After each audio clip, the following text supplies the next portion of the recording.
Hi viewers, welcome to our channel. మరి షర్మిల గారు AP politics లోకి ఎంటర్ అవబోతున్నారు. కాంగ్రెస్ పార్టీ అధ్యక్షురాలుగా కూడా ఈ న్యూ ఇయర్ కి ఆమెను అనౌన్స్ చేసే ఛాన్స్ ఉంది అని చెప్తున్నారు.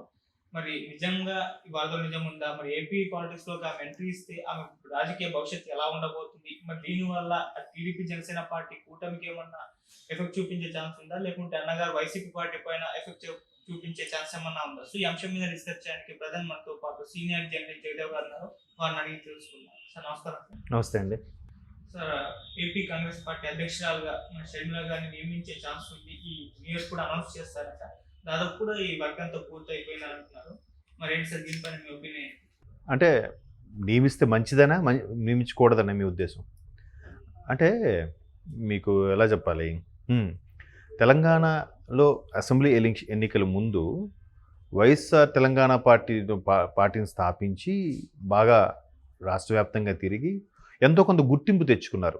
రాజన్న బిడ్డగా, రాజశేఖర రెడ్డి బిడ్డగా నాకు ఒక అవకాశం కల్పించండి, నేను ప్రభుత్వం చేసే ఆగడాలు పై పోరాడుతున్నా అన్నట్టుగా చేశారు. దానికి తగ్గట్టుగా కొంత రిజల్ట్ కనబడింది. అంటే పెద్ద స్థాయిలో ఇప్పుడున్న రాజకీయాలకి ఆవిడ ఎంతవరకు తట్టుకోగలుగుతారో లేదో తెలియదు, కానీ ఒక ఆడబిడ్డగా ఆవిడ కాన్వాయ్ని ఆపేయడం, ఆవిడ కాన్వాయ్ బస్సుని తగలబెట్టేయడం చాలా చేశారు. అంటే అది అప్పటి బీఆర్ఎస్ ప్రభుత్వ హయాంలో బీఆర్ఎస్ నాయకులే చేశారని కూడా మన న్యూస్లో వచ్చింది. తర్వాత హౌస్ అరెస్ట్ చేయడం, ఆవిడతో పాటు విజయమ్మ గారిని కూడా అరెస్ట్ చేయడం, పోలీసులు పట్టుకుంటే వాళ్ళతో వాగ్వాదము, తోపులాట జరగడం, అవన్నీ చూసాం మనం. ఆ తర్వాత ఎలక్షన్ కౌంటింగ్ క్యాన్వాసింగ్కి వెళ్ళే ముందు వైఎస్ఆర్ తెలంగాణ పార్టీ అనేది కాంగ్రెస్లో విలీనం చేయబడుతుంది, లేదా కాంగ్రెస్తో పొత్తు పెట్టుకుంటుంది, కొన్ని స్థానాల వరకు డిమాండ్ చేయొచ్చు అన్నట్టుగా కూడా మనకి వార్తలు చూసాం. అయితే ఆ సందర్భంగా ఆవిడ ఢిల్లీ వెళ్ళడం, ఢిల్లీలో ప్రముఖుల్ని కలవడం, కాంగ్రెస్ పెద్దల్ని కలవడం అంతా జరిగిన తర్వాత ఆవిడ అక్కడ నుంచి తిరిగి వచ్చి పొత్తులో కొలిక్కి రాలేదు. బట్ మనం ఇన్ని సీట్లు అడుగుతున్నాం, వాళ్ళు అన్ని సీట్లు ఇవ్వమంటున్నారు, ఆ సీట్లు ఇచ్చేదాన్ని బట్టే పొత్తు ఉంటుంది అన్నట్టుగా కూడా ఒక సందర్భంలో చెప్పుకొచ్చారు. అయితే తర్వాత చాలా రూమర్స్ వినిపించాయి. ఎలా అంటే కాంగ్రెస్తో పొత్తు పెట్టుకోరు, ఆవిడకి బాగా తాయిలాలు ఏవో ఇచ్చారు, ఏవో అమౌంట్ ముట్ట చెప్పారు, లేదంటే గవర్నమెంట్ వచ్చిన తర్వాత ఆవిడకి కొన్ని రకాల పదవులు ఇచ్చి, ఆవిడ పార్టీ సభ్యులకి కొన్ని రకాల పదవులు ఇచ్చే అవకాశం ఉంది, నామినేట్ పోస్టులు ఇవ్వచ్చు, లేదంటే రాజ్యసభ ఆవిడకి ఇస్తారు, లేదా లోక్సభ ఇస్తారు, ఇంకొంతమంది బీఆర్ఎస్ ఎమ్మెల్యేలు అయితే ఆవిడకి ఇన్ని కోట్లు ఇచ్చారు అని ఏవో రకరకాల వార్తలు, రూమర్స్ వినిపించాయి. బట్ ఆవిడైతే మేము ప్రస్తుతానికైతే మా పొత్తులు కొలిక్కి రాలేదు, మేము ఇన్ని సీట్లు అడుగుతున్నాం, చూస్తాం, కానీ కాంగ్రెస్తో సయోధ్య కుదుర్చుకున్నాం, ఎందుకంటే నాన్నగారు 2 సార్లు ముఖ్యమంత్రి అవ్వడానికి కారణం కాంగ్రెస్ పార్టీ మీద ఎప్పుడు మాకు అభిమానం ఉండనే ఉంటుంది అన్నట్టుగా కూడా ఆవిడ స్టేట్మెంట్ ఇచ్చారు. అదే సందర్భంలో అంటే ఆ సందర్భం కూడా ఎందుకు చెప్తున్నానంటే, నెక్స్ట్ ఆంధ్రాలోకి వెళ్తే ఎవరికి ఎఫెక్ట్ ఉంటుంది అని అడుగుతున్నారు కాబట్టి, అదే సందర్భంలో ఆవిడ కాంగ్రెస్తో పొత్తు పెట్టుకొని ఎన్నికల బరిలో దిగలేదు, ఆవిడ అభ్యర్థులు కానీ దిగకపోవడంతో అక్కడ ఆంధ్రాలో సజ్జల రామకృష్ణారెడ్డి గారు అసలు కాంగ్రెస్ అంటేనే మనకు పడదు, అటువంటి దానితో ఆవిడ పొత్తుకు పెట్టుకున్నారు, అది ఆవిడని అడగాలి అని ఈవిడ గురించి మాట్లాడాలని చెప్పి ఇక్కడ జర్నలిస్ట్ ఒకరు ఆవిడకి అదే సందర్భంగా అడిగితే, ఒకప్పుడు నేను ఆంధ్ర వదిలేసి తెలంగాణ వచ్చినప్పుడు ఆవిడతో మాకు సంబంధం లేదన్న వాళ్ళే ఇప్పుడు మళ్ళీ మాట్లాడుతున్నారంటే మళ్ళీ నాతో సంబంధం కలుపుకోవాలని చూస్తున్నారా, ఆ విషయం వాళ్ళకే అడగండి అని చెప్పి కొంచెం ఘాటుగానే స్పందించింది ఆవిడ. సో సజ్జల గారినే అడగండి అన్నట్టుగా, అతను ఆయన్నే అడగండి అని. సో అలా జరిగింది. ఇవన్నీ ఎందుకు చెప్తున్నానో వినండి. అలా అయినప్పుడు మొత్తానికి ఎన్నికల్లో పొత్తు సయోధ్యగా ఉంటూనే బయట నుంచి మద్దతు పలుకుతూ ఎక్కడ పోటీ చేయలేదు, ఎక్కడ క్యాన్వాసింగ్ కూడా వెళ్ళలేదు. సో ఇప్పుడు కాంగ్రెస్ ప్రభుత్వం వచ్చిన తర్వాత కాంగ్రెస్ ఫేవర్గా ఎందుకు, రేవంత్ రెడ్డి గారు ముఖ్యమంత్రి, ఒకప్పుడు టీడీపీలో బాగా పనిచేసిన వ్యక్తి కాబట్టి, ఆంధ్రాలో కాంగ్రెస్ పూర్తిగా తుడిచిపెట్టుకుపోయింది కాబట్టి, మరలా కాంగ్రెస్ని బతికించే ప్రయత్నము, కాంగ్రెస్ని పైకి తీసుకొచ్చే ప్రయత్నంలో భాగంగా రేవంత్ రెడ్డి గారు ముఖ్యమంత్రి అయిన తర్వాత ఎంతో కొంత ఫేవరిజంతో అక్కడ కూడా, అంటే ఏ తెలంగాణ ప్రకటించిందని కాంగ్రెస్ని ఆంధ్ర ప్రజలు దూరంగా పెట్టారో, అదే తెలంగాణ ప్రకటించినప్పుడు బీజేపీ కూడా మద్దతు ఇచ్చింది కాబట్టి బీజేపీని కూడా దూరం పెట్టాలి కదా. బట్ బీజేపీ 2 స్థానాలు గెలుచుకుంది కదా 2014లో, ఆ తర్వాత గెలుచుకోలేకపోయినా. అలాగా అంటే మద్దతు ఇచ్చిన బీజేపీకి అవకాశం ఇచ్చినప్పుడు తెలంగాణ ప్రకటించి కాంగ్రెస్ ఏం అన్యాయం చేసింది, కాంగ్రెస్కు కూడా అవకాశం ఇవ్వండి అనే నినాదాన్ని మెల్లగా రేవంత్ రెడ్డి గారి పైకి తీసుకొచ్చే అంశం కూడా ఉన్నట్టుగా మనకు వార్తల్లో మనం అనిపించాయి. కరెక్టే అది కొంత. సో ఇప్పుడు దానికి బలోపేతం చేయాలి. జగన్మోహన్ రెడ్డి గారి ప్రభుత్వానికి వ్యతిరేకంగా చేసే టీడీపీ జనసేన అలయన్స్ ఆల్రెడీ ఉంది కాబట్టి, బీజేపీ ఇంకా ఈ రెండింటితో పొత్తు పెట్టుకోలేదు కాబట్టి, ఇంకా కాంగ్రెస్ను బైక్ తీసుకురావాలంటే రాజశేఖర రెడ్డి గారి అమ్మాయిగా ఒకవేళ జగన్కి ఏమాత్రం సానుభూతి ఉన్నా జగన్మోహన్ రెడ్డి గారికి, సో ఆ సానుభూతిని కొంత ఈవిడ కూడా బిడ్డగా అవకాశం ఉంటుంది కాబట్టి ఈవిడ్ని అధ్యక్షురాలుగా పిసిసి చీఫ్ ఏపీకి పెట్టే ఛాన్సెస్ అయితే ఉన్నాయి, లేకపోలేదు. ఉంటే నిద్రావస్థలో ఉన్న అని ఆల్మోస్ట్ ఆల్ ఇంకేమీ లేదు, జీరో అయిపోయింది అనుకున్న కాంగ్రెస్ కాస్త పుంజుకునే అవకాశం అయితే ఉంది. అలా పుంజుకున్నప్పుడు ఖచ్చితంగా ఒకే ఇంటి నుంచి ఉన్న రాజన్న కుటుంబం నుంచి వచ్చిన ఒక వ్యక్తి ఆల్రెడీ ఇప్పుడు ముఖ్యమంత్రిగా ఉన్నారు, బిడ్డగా తన బయటకు వచ్చి నానా అవస్థలు పడి ఇక్కడ ఉండలేక పక్క రాష్ట్రం తెలంగాణకి వెళ్ళిపోయి మళ్ళీ వచ్చింది.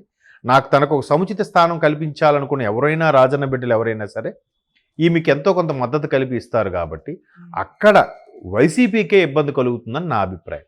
వైసీపీ ఓటు ఏదైతే ఉందో అది చీలే అవకాశం అయితే ఉంది ఖచ్చితంగా. ఒకే ఇప్పుడు మీ నాన్నగారంటే నాకు ఫేవరు, మీ ఇద్దరు బ్రదర్స్ పోటీ చేశారు, మీ ఇద్దరు బ్రదర్స్ అంటే మీ నాన్నగారు నిలబడితే ఏకగ్రంగా మీ నాన్నగారికి వేస్తా, మీకైనా మీ బ్రదర్కి వేయను.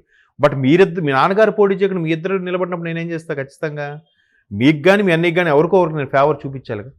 ఆల్రెడీ మీ అన్నయ్యకి పదవి ఉంది కాబట్టి అరే అన్నీ ఆల్రెడీ చేస్తున్నాడా, సరే తమ్ముడికి ఛాన్స్ ఇద్దానని మీకు ఇస్తాను. హ్యూమన్ సైకాలజీ అలాగే ఉంటుంది కదా. సో ఇప్పుడు ఎలా పైగా ఆడబెట్ట, ఇంకోవైపు ఎలా ఉంది, తల్లిని చెల్లిని కూడా ఇక్కడ ఉండనివ్వలేదు, బయటకు తోసేశారనే ఒక టాక్ కూడా ఉంది వైఎస్ఆర్సీపీ మీద. అది ఎంతవరకు ఎందుకంటే వాస్తవం లాగా అనిపిస్తుంది. ఆవిడ అప్పుడు కూడా విజయమ్మ గారు ఇక్కడ నుంచి వెళ్ళిపోయినప్పుడు ఇన్ని రోజులు ఇక్కడ బాబుకు మద్దతుగా ఉన్నా, ఇకపై బిడ్డకు సపోర్టుగా ఉంటా, ఇక్కడ ఇమ్మడలేకపోయి వెళ్ళిపోతున్నా అన్నట్టుగా అలాంటి సందర్భం వచ్చినట్టుగానే చెప్పారు ఆవిడ. సో ఖచ్చితంగా మళ్ళీ ఇప్పుడు బిడ్డ ఉంటే ఖచ్చితంగా బిడ్డకి మీరు మద్దతు ఇవ్వాలని విజయమ్మ షర్మిలా గారికి మద్దతు ఇచ్చారనుకోండి, అప్పుడు జగన్ బాబుది మైనస్ అవుతుందిగా, జగన్మోహన్ రెడ్డిది. సో అక్కడ మైనస్ అయ్యేది వైసీపీకి ఇబ్బంది ఎక్కువ కలుగుతుంది. ఆల్రెడీ టీడీపీ జనసేన అలయన్స్ అయిపోయాయి కాబట్టి ఆ రెండు వేరువేరుగా పోటీ చేస్తే మళ్ళీ లాభం వైసీపీకే కాబట్టి ఆ రెండు వేరువేరుగా పోటీ చేయట్లేదు. ప్రభుత్వ వ్యతిరేక ఓటును చేల్చదలుచుకోలేదు కాబట్టి ఎవరెన్ని చెప్పినా, ఎవరెన్ని కుతంత్రాలు పనినా, ఎవరెన్ని స్టేట్మెంట్లు ఇచ్చినా, ఎవరెన్ని సినిమాలు తీసినా ఆ రెండు కలిసే పోటీ చేసి ప్రభుత్వ వ్యతిరేక ఓటును చేల్చకూడదన్న నిశ్చయంతో ఉన్నాయి. సో మొన్న కూడా క్లియర్గా పవన్ కళ్యాణ్ గారు అదే చెప్పారు, మీరు మాలో మేము పోటీ చేసి గెలిచిన తర్వాత మేము డిసైడ్ అవుతాం, మీరెందుకు ఎవరు ముఖ్యమంత్రి అభ్యర్థి అని, మీరెందుకు ఇది మీరు మరి ప్రకటించారా అని కూడా అడిగారు. కాబట్టి అక్కడ టీడీపీ జనసేన లాభపడుతుంది, వైసీపీకి మరికాస్త మైనస్ అవుతుందని నా అభిప్రాయం. సో దానివల్ల ఖచ్చితంగా రాజన్న బిడ్డగా అమ్మాయి లేడీస్ ఫస్ట్ అంటారు కదా ఎవరైనా, అమ్మాయి కానీ సరే ఎంతో కొంత సానుభూతి ఫేవర్ వస్తుంది కదా. సో షర్మిలా గారికి కొంత ఓటు బ్యాంక్ డైవర్ట్ అయ్యే అవకాశాలు అయితే ఉన్నాయి. ఈ నెపంతో కాంగ్రెస్ కూడా ఆంధ్రాలో కాస్త పుంజుకునే అవకాశాలు కూడా ఉన్నాయి. కొంత పుంజుకున్నప్పుడు కొన్ని స్థానాల్లో అంటే కాంగ్రెస్ ఒకప్పుడు బలంగా ఉండే కొన్ని స్థానాల్లో మాత్రం టీడీపీ జనసేన సీట్ను కూడా కొంత చీల్చి షర్మిలకు ఫేవర్ అయితే అవ్వచ్చేమో, maybe, I'm not sure. But ఓవరాల్గా టీడీపీ జనసేన కలిసే ఉన్నాయి కాబట్టి దానికి ఇబ్బంది ఉండదు. ఇబ్బంది మాత్రం వైసీపీకే ఉండొచ్చు అని నా అభిప్రాయం. షర్మిల గారు ఒక పార్టీ పెట్టారు తెలంగాణలో, దాని పరిస్థితి ఏంటి సార్? అది కాంగ్రెస్లో విలీనం చేసేస్తారా లేకుంటే అసలు చేసేయాలి, ఇంకా ఆప్షన్ లేదు. లేదా ఇదే వైఎస్ఆర్ తెలంగాణ పార్టీతో అదే పేరు ఎలా ఉంచి ఆంధ్రాలో పోటీ చేయించాము. వైఎస్ఆర్ తెలుగు పార్టీ అని తెలంగాణ అని కాకుండా, తెలుగు అంటే రెండు రాష్ట్రాల్లో కూడా వస్తుంది కదా. ఒకప్పుడు ఎన్టీఆర్ గారు ఎంత ముందు చూపుతూ ఆలోచించి పెట్టారో తెలియదు కానీ ఆంధ్రదేశం అని పెట్టలేదు ఆయన, తెలుగుదేశం అనే పెట్టాడు. ఆంధ్రదేశం అని పెట్టుంటే కేసీఆర్ అప్పుడే చాలా ఇబ్బంది ఖచ్చితంగా ఇది అక్కడోళ్ళ పార్టీ అని తర్వాత వీళ్ళు క్రియేట్ చేశారు కానీ ఆయన తెలుగుదేశం అన్నాడు. తెలుగు అంటే తెలుగు మాట్లాడే ప్రతి ప్రాంతము తెలుగుదేశమే కదా. సో ఇప్పుడు కూడా ఆవిడ వైఎస్ఆర్ తెలుగు పార్టీ అన్నారనుకోండి, ఎక్కడ వస్తుంది అక్కడ వస్తుంది. వైఎస్ఆర్ తెలంగాణ పార్టీ అంటేనే ఇబ్బంది కదా, ఒక తెలంగాణకే పరిమితం. ఇప్పుడు బీఆర్ఎస్లో ఏం చేశారు, తెలంగాణ రాష్ట్ర సమితిని ముందు పెట్టారు, తర్వాత విస్తరించాలి నేషనల్ లెవెల్లో అనుకుని బీఆర్ఎస్కి మార్చారు. విస్తరించాలనుకుంటే ఎందుకు మార్చాలి, ముందే ఒక పేరుతో పెట్టండి. ముందే భారత రాష్ట్ర సమితి, ఇప్పుడు అదే తెలంగాణ రాష్ట్ర సమితి ఉండి పక్క రాష్ట్రం కూడా విస్తరించండి, తప్పేముంది. అప్పుడు నుంచి పక్క రాష్ట్రాలతో సంబంధం లేదు, మా తెలంగాణ మాకు వస్తే చాలు అన్నారు. తర్వాత పేరు మార్చుకున్నారుగా. సో అలాగే ఈవిడ కూడా షర్మిల గారు మార్చిన వైఎస్ఆర్ తెలుగు పార్టీ అన్నారనుకోండి, బాగానే ఉంటుంది. అప్పుడు తెలుగు అంటే తెలంగాణ తెలుగే, రాయలసీమ తెలుగే, ఆంధ్ర తెలుగే. ఎక్కడైనా బార్డర్లో ఉండే, ఇప్పుడు మద్రాసు లాంటి చెన్నైలో కూడా తెలుగు వాళ్ళు ఉండే ఏరియా ఉండే, అక్కడ కూడా పోటీ చేసుకోవచ్చు ఒకవేళ గ్రిప్ వస్తే కదా. సో దానికి అలా పెట్టుకోవచ్చు. లేదంటే మీ విలీనం చేస్తే ఒక్కొక్కటి పీఆర్పీ విలీనం చేశారు. చాలా పెద్ద చేపని చిన్న చేపని పెద్ద చేప మింగేస్తుంది. సో అలాంటి సహజం. Thank you so much. Thank you.